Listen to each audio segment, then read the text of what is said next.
Uchtepa avenudamiz, qadrdonlar. 50 metr kvadrat, 2 xona, 3 xona qilingan, yevro remont, hali remontdan keyin odam yashamagan xonadonimiz sotuvga chiqqan. Ko'cha eshigidan kirib kelishimiz, yevro montajlarda stroyni shkaflar, oynalar, vanna tualet hammasi razdельный, zal, ota-onalar yotoqxonasi. Ota-onalar yotoqxonasi ko'rishinglar mumkin. Kerakli barcha mebellar, jihozlar qo'yilgan. Ajoyib решение qilishgan ekan.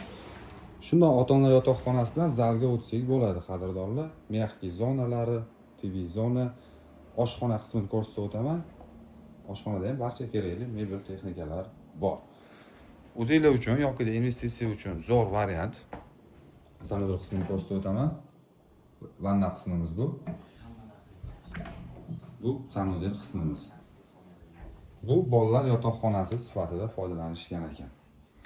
Ma'lumotlarni yana bir bor eslatib o'taman. Uchtepa Avenue 2 xona 3 xona qilingan 50 metr kvadrat $77,500 ga. Pastdan nomer qoldiramiz. Qiziq bo'lsa aloqaga chiqinglar.